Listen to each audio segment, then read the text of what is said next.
Amor, amor que não se mede, amor que não se pede, não se repete. Amor, amor igual ao seu, eu nunca mais terei.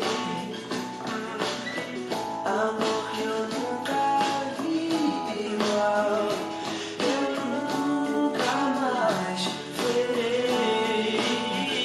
Amor que não se pede, amor que não se mede, que não se repete.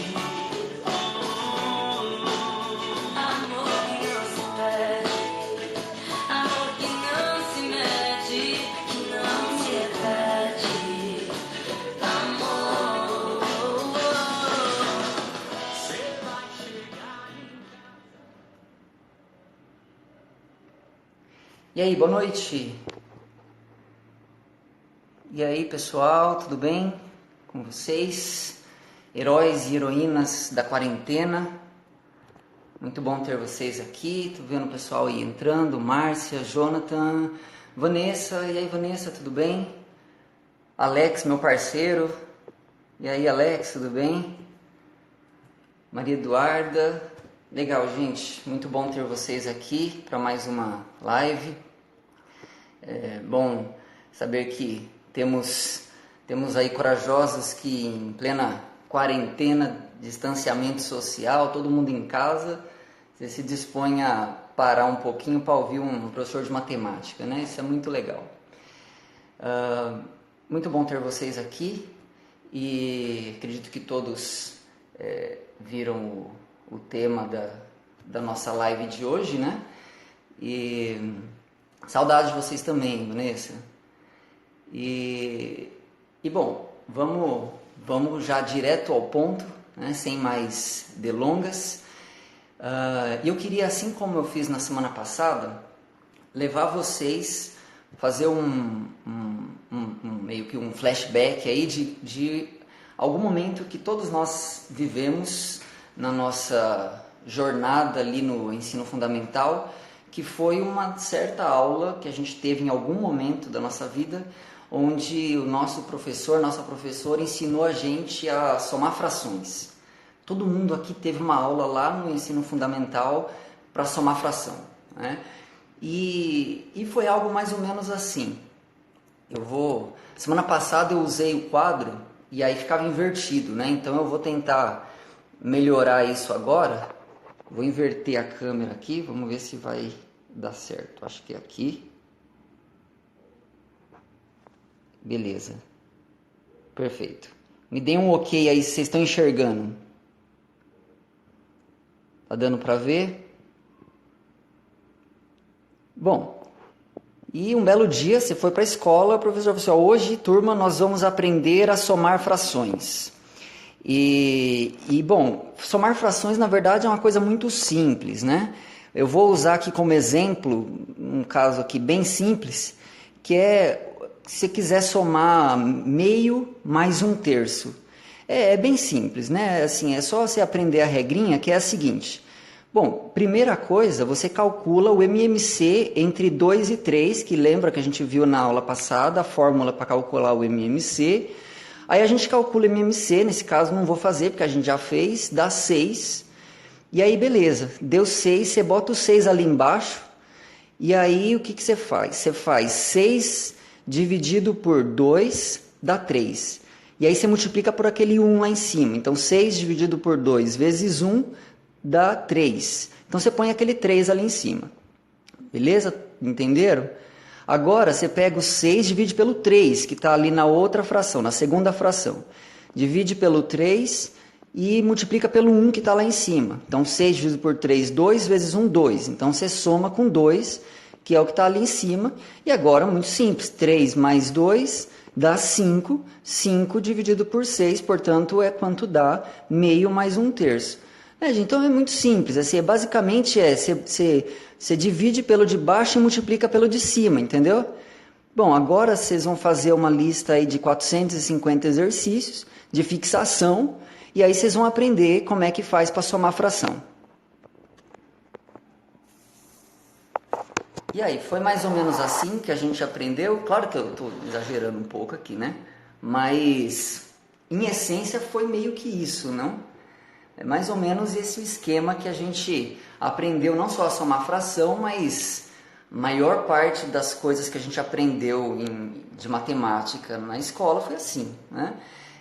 Como eu tenho falado aqui para vocês, nosso sistema educacional ele está pautado nesse tipo de estrutura mecanicista, baseada no decorar, a Alex está dizendo que foi um pouco mais ainda, né? Então nem exagerei.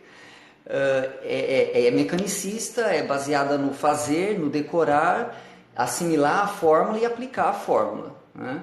Não estimula o pensamento crítico, não estimula o questionamento, não estimula reflexões, simplesmente engula a regra, aprenda a aplicar a regra e aplique a regra 1 milhão de vezes, é assim que a gente aprende, né? E lista de cálculo é 450 também, né? Eu sei, né? As minhas, né? Então, esse o esquema, né?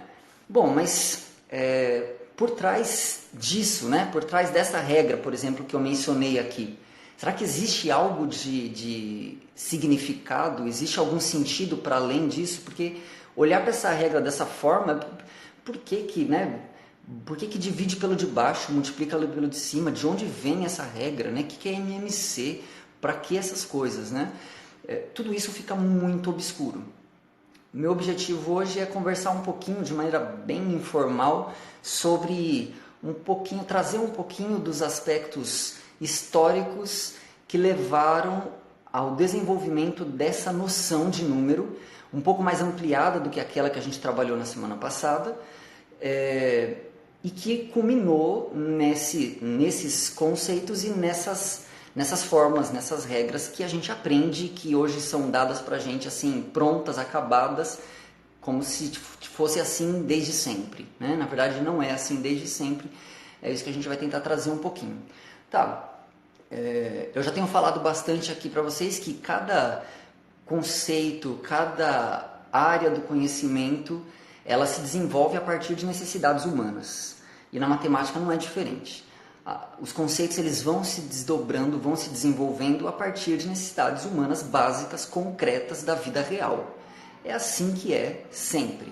É claro que o movimento da matemática, até pela natureza abstrata, intrínseca à matemática, é sempre um movimento de cada vez abstrair mais. Cada vez mais abstrato, de modo que chega um ponto em que você olha para os objetos matemáticos e parece que não tem nada de ligação com o mundo real naquilo, né? Porque esse é o processo da matemática, de se formalizar, tornar-se cada vez mais rigorosa, cada vez mais abstrata no trato dos conceitos e das ideias que ela pretende trabalhar. Mas todas elas, no seu cerne, lá na raiz, lá no fundo, estão baseadas em alguma necessidade humana que se apresentou em algum momento. No caso desse conceito envolvido no que eu apresentei aqui para vocês agora, qual era essa necessidade? Bom, a necessidade que se apresentou ao homem e que levou à necessidade de desenvolver esse tipo de conceito é a necessidade de medida. Na semana passada a gente falou um pouco sobre a necessidade de contagem que levou ao desenvolvimento do conceito de número natural. Quer dizer, porque nós precisamos contar, porque a necessidade de contar se apresentou ao homem, nós precisamos desenvolver uma linguagem matemática abstrata que desse conta de descrever essa coisa da contagem, né? É uma forma de quantizar, mas discreta, é aquilo que você conta, né? O pano de fundo aqui eram as ovelhinhas dos pastores, né? A ovelhinha, então tem uma ovelhinha aqui, tem outra lá, então é contar, é 1, 2, 3. Só que essa não foi a única necessidade humana que se apresentou, né? Em vários contextos e em várias das civilizações antigas, a necessidade de medir, ela também se apresentou de maneira muito direta, né? Alguns exemplos, assim, por exemplo, a sociedade egípcia. A sociedade egípcia se estabeleceu às margens do rio Nilo, né? Aliás, como é hábito de toda sociedade de civilização, ela se forma às beiras de um rio, né? Porque o rio, a água é elemento essencial à vida. E assim foi com a civilização egípcia. O problema é que todo ano havia uma época do ano em que as águas do rio Nilo subiam e inundava uma boa parte do território ali onde eles habitavam. Depois ela baixava novamente e eles precisavam redistribuir as porções de terra entre as pessoas que moravam ali. E para fazer esse processo, alguma forma, alguma noção de, poxa, mas o que eu tinha era desse tamanho e eu quero preservar o mesmo tamanho do que eu tinha. Então, de maneira muito natural, a partir de uma necessidade muito básica, a necessidade de medir, ela se mostrou, né? Poxa, a gente precisa dar um jeito, de alguma forma, de medir, né? Tá, mas como é que a gente faz isso? Como é que a gente mede, né? Como faz para medir? Quais são os elementos necessários para que eu consiga medir alguma coisa? Essa era a pergunta, né? Esse era o problema que se propôs e o objetivo a partir de então precisamos de alguma forma bolar meios para medir coisas, né? Tá, como é que a gente pode fazer isso? Rapidamente a gente começou a perceber, né? O homem começou a perceber que se nós queremos medir algo, a gente precisa essencialmente dispor de duas ferramentas muito simples. Então, se você quer medir alguma coisa, primeira coisa, você precisa estabelecer uma unidade de medida. Esse é o primeiro ponto, primeiro passo, né? Uma vez que estabelecemos uma unidade de medida, o segundo elemento que a gente precisa, se a gente quiser medir algo, preciso ter, além da unidade de medida, eu preciso ter um instrumento de medida. Ou seja, eu preciso ter uma unidade, eu preciso saber dizer quando determinada coisa mede 1. Né? É isso que significa estabelecer uma unidade. Quando que mede 1? Porque se eu sei quando que mede 1, automaticamente eu vou saber quando que mede 2, quando que mede 3 e assim por diante. Mas só a unidade de medida não basta. Eu tenho que ter algum instrumento que me permita medir, né? Quando a gente fala de medida, talvez o tipo de medida mais elementar que se mostra é medir comprimentos de coisas, né? Então, por exemplo, eu tenho aqui a folhinha de papel que eu usei para a continha aqui, né? Essa folha de papel, claro, ela tem duas dimensões, né? Mas imaginem que o problema aqui, a questão que se coloca eu queria de alguma forma entender, dar um significado para a medida desse comprimento aqui, a medida daqui até aqui. Como fazer isso? Ora, a gente precisa de duas coisas. Primeiro, uma unidade de medida, ou seja, eu preciso saber dizer quando que coisas dessa natureza medem 1. E segunda coisa, eu preciso de um instrumento de medida. Então, suponha que, beleza, tem uma caneta aqui, um canetão. Isso aqui eu vou batizar como a minha unidade de medida. Então, e isso aqui, entendam que a gente tem liberdade para escolher, tá? Unidades de medida, a gente escolhe, né?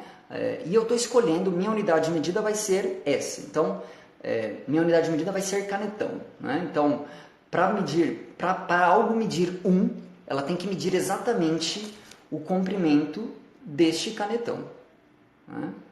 Então, se mede isso, mede 1. Bom, automaticamente eu já consigo ver que o comprimento da minha folha aqui mede mais do que 1, né? Porque isso aqui é medir 1, aqui tem mais. Bom, mas tem então minha unidade de medida. O que eu preciso agora? Um instrumento para medir é essencialmente uma régua, né? Eu não tenho aqui uma régua cuja escala seja o meu canetão. Então, a gente vai imaginar aqui uma régua. O que eu vou fazer então é assim. Eu quero medir o comprimento disso aqui, né? Então, o que eu vou fazer? Aqui eu sei que mede 1, né? Agora, eu marco aqui, né? Se eu tivesse uma régua, eu não precisaria fazer isso. Então, eu vou marcar aqui e subo de novo. Então, ó, eu sei que aqui já mediu 1, agora 2, né? Mediu 2. Agora eu marco ali em cima de novo, subo. Opa! Aí que começou o problema, né? Porque vamos assumir que só conhecemos os números naturais, tá? Só conhecemos os números naturais. E aí eu descobri que essa folha, ela mede alguma coisa que está entre 2 e 3 canetões. Só que não é nem 2 nem 3. Perceberam o problema aqui, a dificuldade? O porquê que os números naturais não são suficientes quando a minha necessidade é de medir? Né? Porque a necessidade de medir, ela é de natureza diferente da necessidade de contar. Podemos dizer que a necessidade de contar, ou o processo de contagem, ele é um processo discreto. É 1, 2, 3, 4 e assim por diante. Números naturais não contam. Agora, o processo de medir, ele não é discreto. Podemos dizer que ele é contínuo. Ou seja, quando eu meço, a contagem não fica só a coisa não vai só medir 1, 2 ou 3. Nesse caso aqui, como a gente está vendo, a partir da unidade de medida que a gente estabeleceu, deu 2 e alguma coisa. Como agora precisar melhor quanto é essa alguma coisa? É a partir dessa necessidade que começa a nascer o conceito do que hoje a gente chama de número racional, né? E o que é um número racional? Essencialmente, bom, aqui o problema está muito claro. Olha, a medida do comprimento aqui da minha folha é algo entre 2 e 3. Eu queria ser mais preciso. Eu não quero dizer só que é algo entre 2 e 3. Então, o que eu vou fazer? Aí a gente introduz, né, o conceito de partição da unidade. Ou seja, eu vou pegar a minha unidade e vou quebrá-la em pedacinhos. Vou quebrá-la em vários pedacinhos. Né? Quantos pedacinhos? Em princípio, a quantidade que você quiser.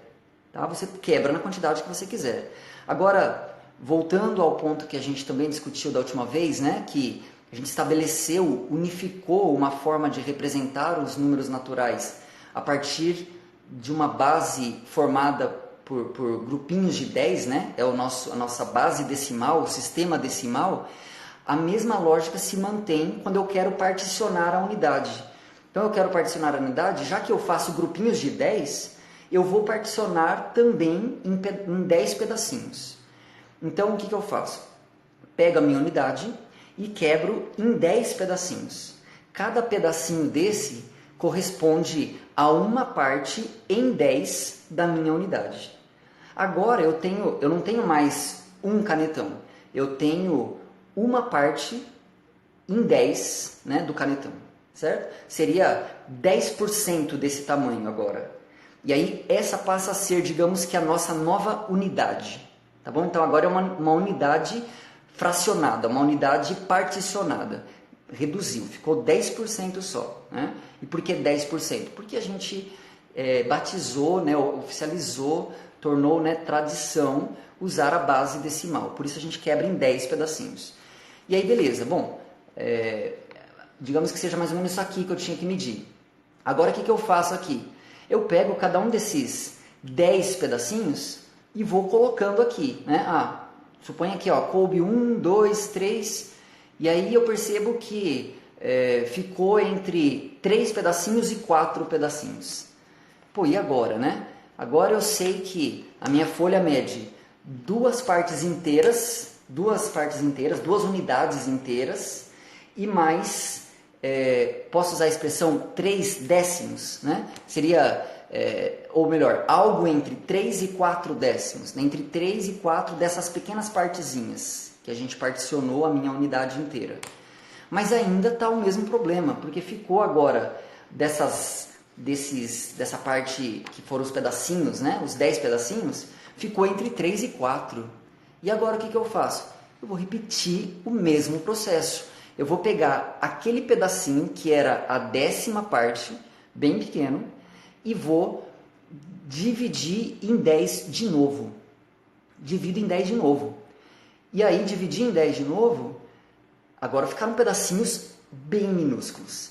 E aí eu vou começar, naquele pedacinho que estava lá entre 3 e 4 décimos, eu vou encaixar esses, que agora não são mais décimos, né? São centésimos. Pedacinhos são a 10ª parte da 10ª parte da minha unidade, que é o meu canetão. E eu vou fazer esse processo. E eu continuo fazendo, percebam que nesse processo eu vou chegando cada vez mais perto do que seria a medida, a partir da minha unidade de medida e do meu instrumento de medida, a medida do comprimento da minha folha aqui. Certo? E nesse processo, então, de particionar a unidade, tantas vezes quantas forem necessárias, até atingir exatamente essa medida aqui, é justamente esse processo que leva ao desenvolvimento da noção de número racional. Né? Nesse processo, né, a gente dá um sentido, né, um significado para esse tipo de notação que a gente encontra muito. Né?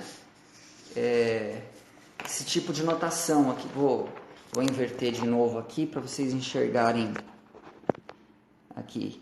Né? A sobre B. O que é A sobre B? A sobre B nada mais é do que uma notação que a gente usa para dizer que eu peguei a minha unidade e quebrei, reparti, particionei em B pedaços. E desses B pedaços eu estou tomando A dessas partes. Então, quando eu escrevo, por exemplo, 1/2, eu estou dizendo que eu peguei a minha unidade, reparti em 2 partes e tomei uma dessas partes. É por isso que meio é a mesma coisa que a metade, porque eu quebrei em 2 partes e tomei uma delas. Da mesma forma, 1/3 ou 1/3 significa que eu particionei a unidade em 3 pedaços, em 3 partes e tomei uma dessas partes. Né? Poderia, aqui no nosso resultado, né? Aqui significa que eu particionei a unidade em 6 partes e tomei 5 dessas 6 partes. Né? Então, esse tipo de notação, ele nasce a partir dessa ideia, né? Desse conceito de particionar a unidade. E por que eu preciso particionar a unidade? Porque se eu quero medir as coisas de maneira precisa, de maneira bem assim, que realmente descreva, que não seja simplesmente dizer, olha, mede entre 2 e 3, né? Se eu quero fazer isso, eu preciso desse processo de partição, até que, de tanto que eu vou quebrando, de tanto que eu vou particionando, uma hora vai acontecer de a medida coincidir com o comprimento que está aqui. Né? Bom, esse é o processo, né? Essa é a necessidade que leva, né? que vai, né? Aos poucos levando, e claro que isso aqui, esse A sobre B, né? Esses conceitos aí, eles não assim, acontecem de uma hora para outra, é um processo longo, né? De séculos de desenvolvimento. Essa notação algébrica que a gente utiliza hoje, ela é super recente, né? É coisa de 2 séculos aí, 2, 3 séculos. Então, assim, a gente está falando de um processo realmente muito longo de desenvolvimento até chegar nesse ponto. Né? O grande problema disso é que normalmente o que a gente vê é só o fim da história, é quando já está pronta, quando o algoritmo já está pronto, é quando a anotação já está pronta, mas a anotação pronta e o algoritmo pronto, eles escondem esses processos mais intuitivos, mais lúdicos, né? Mais rudimentares, mas que é onde os nexos estão guardados, né? Os nexos conceituais, eles estão lá no rascunho, né? Eles estão lá naquela parte que quando a gente formaliza as ideias, quando a gente chega na fórmula, quando a gente chega no algoritmo, o rascunho fica escondido. Mas era lá que estava, o aprendizado ele aconteceria lá. Né? Quando a gente só olha para a fórmula pronta, a única coisa que a gente pode fazer é assimilar a regra. Mas sentido simplesmente não existe. Ok, mas voltando à questão, né, da soma de frações que eu tinha apresentado no começo, né? Beleza. Né? Entendi que essa coisa do número racional, né, da fração, ela surge a partir dessa necessidade de medida e desse processo de particionar a unidade, tomar partes dessa unidade de modo a ir preenchendo esses buraquinhos e conseguir medir coisas. Né? Beleza. Mas o que tudo isso tem a ver com soma? Né? Bom, quando a gente falou de contagem, a ideia de soma, o conceito de soma, ele é super natural, né? Ele é super intuitivo. Somar, essencialmente, é agregar. Então, no exemplo lá das ovelhinhas, somar eu tenho uma certa quantidade de ovelhinhas, vou e compro mais. Então, somar significa agregar essas ovelhinhas que eu comprei com as que eu já tinha, e a soma será a quantidade que eu tinha antes, mais a quantidade que eu adquiri, vai me dar o total de ovelhas que eu tenho agora, né? De maneira muito natural. Né? No caso das frações, será que existe essa mesma naturalidade dentro do conceito de soma? Com certeza.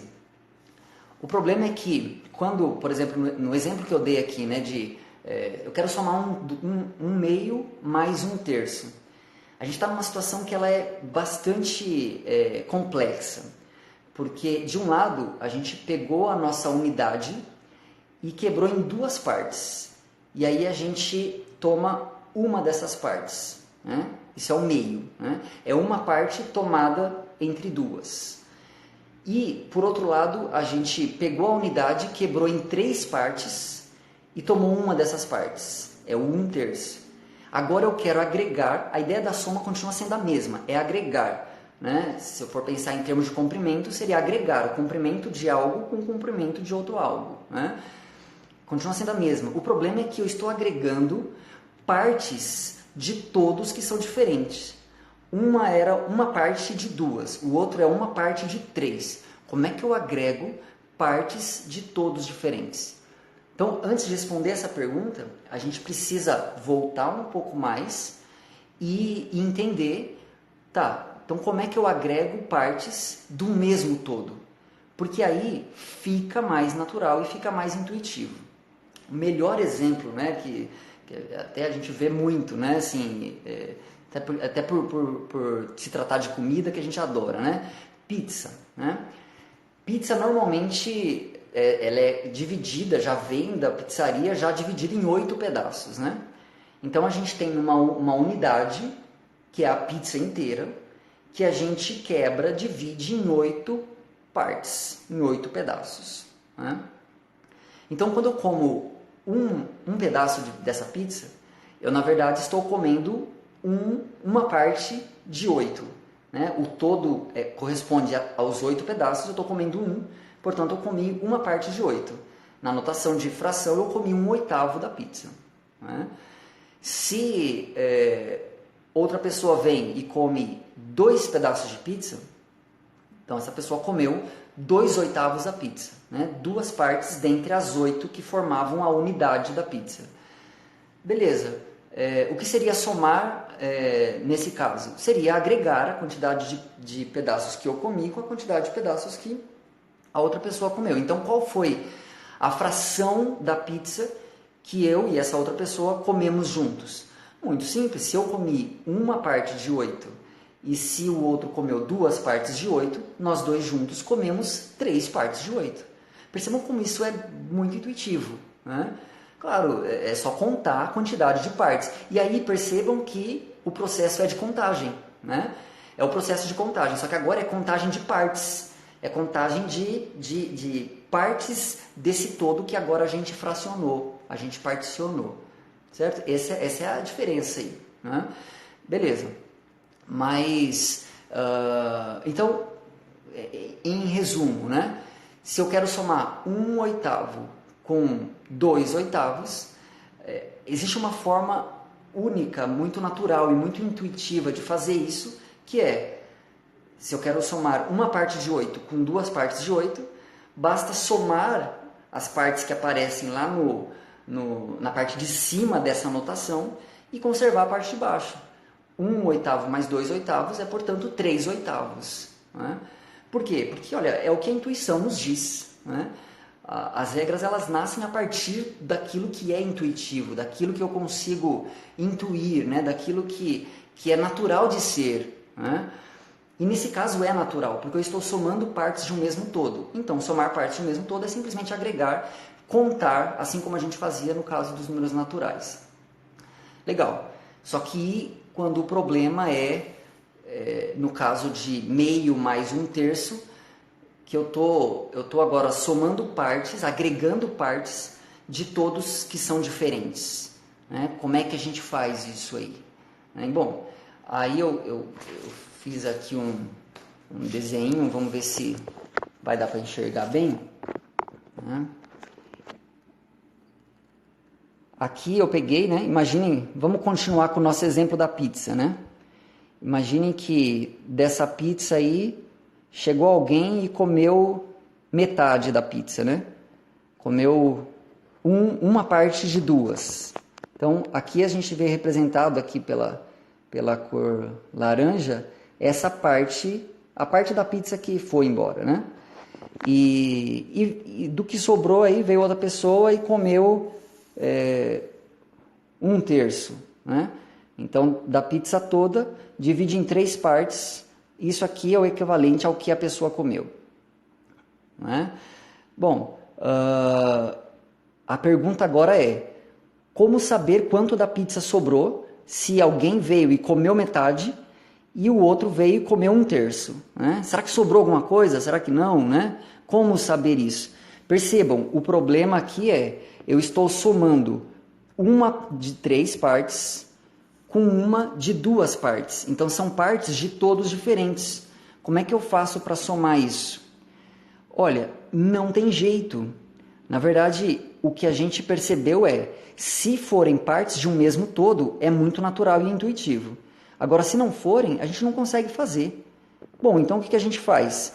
Ora, torna esse todo aqui com a mesma quantidade de pedaços que esse. Mas tá, como que eu faço isso? Cada uma dessas 3 partes, eu vou quebrar, eu vou particionar cada uma dessas partes em uma certa quantidade de pedaços. E aqui também, cada uma dessas 2 partes, eu vou particionar em uma certa quantidade de pedaços, de modo que a quantidade de pedaços aqui e aqui sejam a mesma. E aí, o problema é esse. Quebre cada um desses 3 pedaços e quebre cada um desses 2 pedaços de modo que nos dois tenhamos a mesma quantidade de pedaços. Esse que é o problema. E aí a gente pensa um pouquinho e rapidinho a gente percebe que, olha, se eu particionar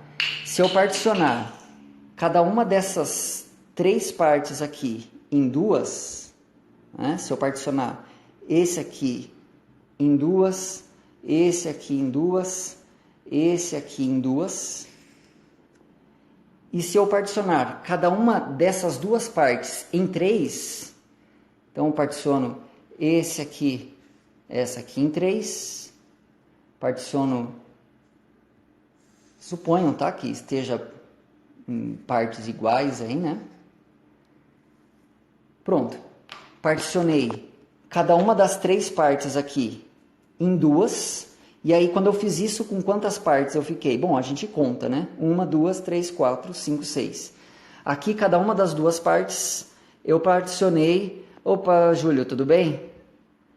Particionei em 3, então, quantas ficamos? 1, 2, 3, 4, 5, 6. Ah, legal! Agora, aqui eu tenho o mesmo todo que aqui. Só que agora eu olho para esse 1/3, para esse meio diferente. Eu não vou olhar mais como uma parte em 2. Eu vou ver quantas partes de 6, do total de 6 partes, que agora é o meu todo, corresponde o meu 1/2, né? E nesse caso a gente conta, né? São 1, 2, 3. Portanto, aqui eu tenho 3 partes de um total de 6. E aqui eu tenho 1, 2 de um total de 6. Ou seja, aqui eu tenho 3 sextos e aqui eu tenho 2 sextos. Legal, agora eu tenho o mesmo todo aqui e aqui. Portanto, como é que eu somo partes de um mesmo todo?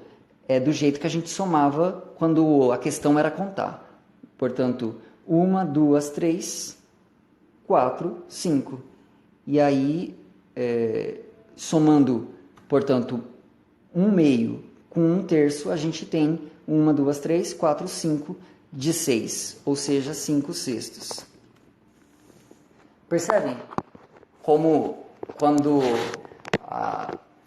a ideia, o conceito começa a ficar menos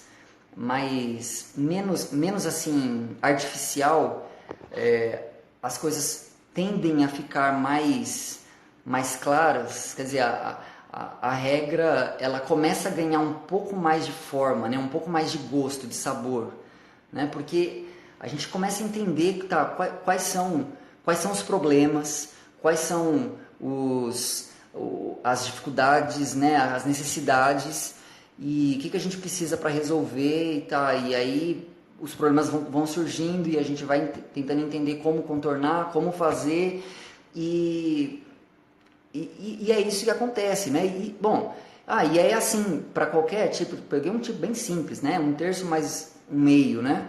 Mas é assim sempre, né? Se eu for somar 1/4 mais 1/6. Ó, Cássio, eu expliquei assim para os meus alunos, foi muito bom. Legal, Cássio, muito bom ouvir isso, viu? 1/6 mais 1/4. De novo é o mesmo problema. Eu tenho uma parte de 6 somado com uma parte de 4. Márcia, entender faz muita diferença. Apenas decorar não deixa nada brilhante. Exatamente. Decoreba não traz aprendizado nenhum. Né? É simplesmente a gente decora, passa na prova e esquece. Né? Mas eu tenho lá, então, 1/6, né? Uma parte de 6 eu quero somar com uma parte de 4. Bom, agora a gente já entendeu como é que a gente resolve esse problema de serem todos diferentes. Né? E inclusive, se a gente perceber, há um certo padrão ali, né? Eu peguei cada uma das 3 partes e quebrei em 2. E peguei cada uma das 2 partes e quebrei em 3. Ora, dá para então usar essa lógica. Pego cada uma das 6 partes lá do 1/6 e quebro em 4. Cada uma das 4 partes eu quebro em 6. Se eu quebro cada uma das 6 partes em 4, no total a gente vai ter 24 pedaços. Se eu quebro cada uma das 4 partes em 6, eu também vou ter 24 pedaços. E aí, beleza? Eu conto quantos serão os pedaços quando o meu todo for 24, somo e foi. Né? Só que aí a gente começa a perceber que, na verdade, nesse caso não precisaria ter particionado tanto assim. Porque, beleza, deu certo. Particionei os 6 pedaços em 4, os 4 pedaços em 6, ficou 24 e funcionou. Funciona mesmo e dá super certo.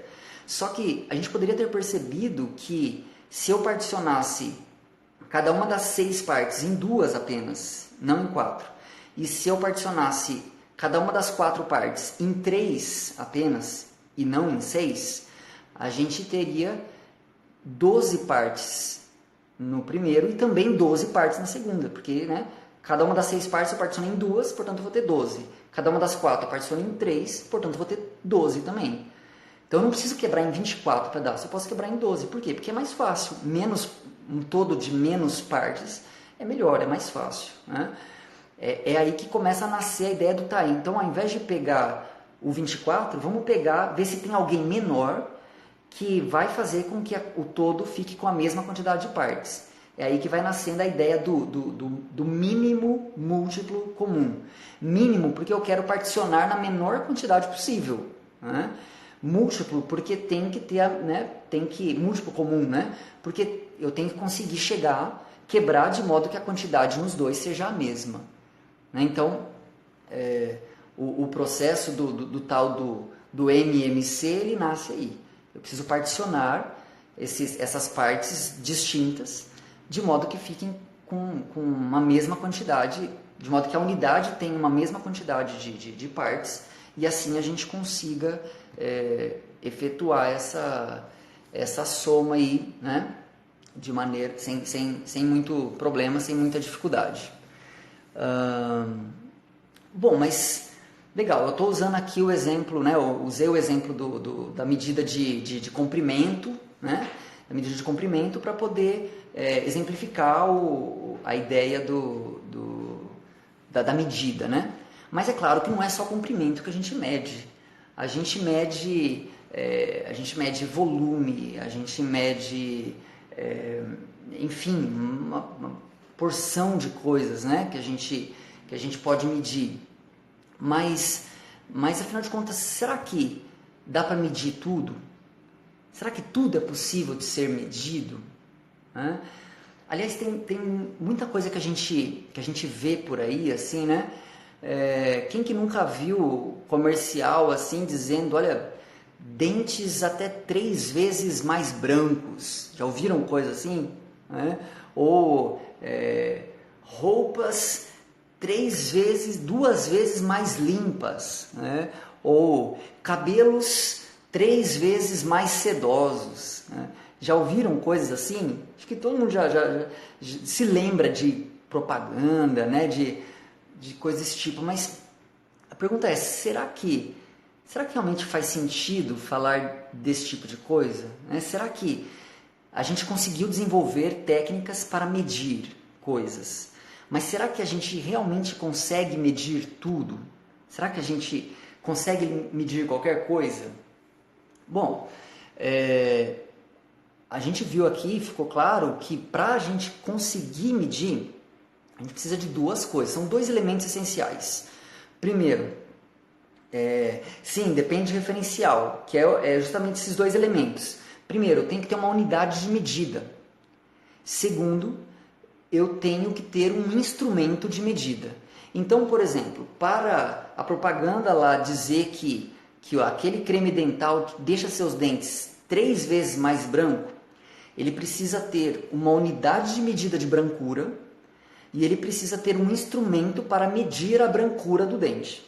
Então, se ele tiver a unidade de medida de brancura e o instrumento de medir a brancura do dente, aí ele pode fazer experimentos e medir, olha, sem usar esse creme dental, a medida, a partir do instrumento de medida, né, e com essa unidade de medida, deu 10.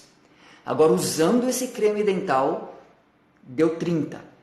Portanto, está provado que esse creme dental deixa os dentes 3 vezes mais brancos. Agora eu pergunto, existe unidade de medida de brancura? Existe instrumento para medir brancura? Né? Existe unidade de medida para limpeza? E existe instrumento de medida para medir limpeza? Não. São ideias que a gente... a brancura é algo que a gente consegue sentir, olhar e ver, olha, está mais branco. Né? Eu consigo perceber que esse tom de branco é mais branco do que esse. Mas daí a dizer que fica 3 vezes mais, isso é impossível de dizer. Né? Não dá. Porque para dizer isso eu precisaria quantizar, eu precisaria ter forma de medir, eu precisaria ter unidade de medida, eu precisaria ter instrumento de medida. E tem. Né? A mesma coisa é o cabelo. Né? Cabelos 3 vezes mais sedosos. Né? Tem unidade de medida de sedosidade, sei lá, não sei como fala, tá? De cabelo? Não, né? E tem instrumento para medir quão sedoso é o cabelo? Obviamente que não, né? Então também é propaganda enganosa, né?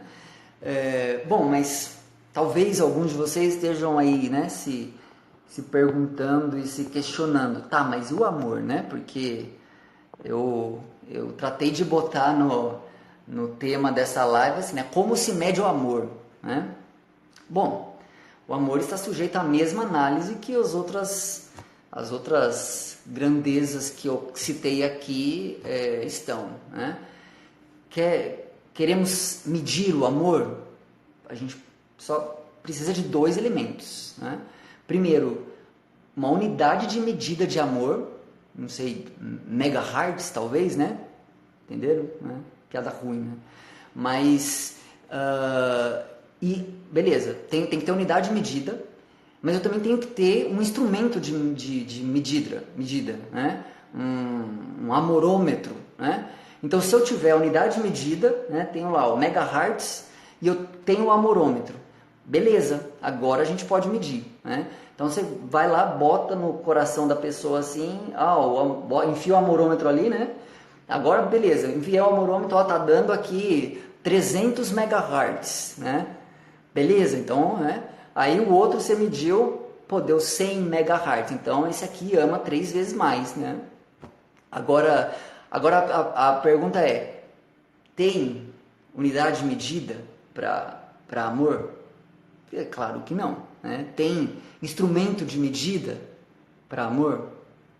Obviamente que não, né?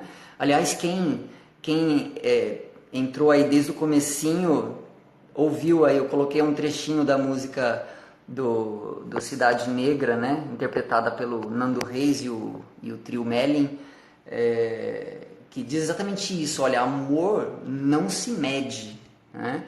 Aliás, Santo Agostinho dizia o seguinte, a medida do amor é amar sem medida.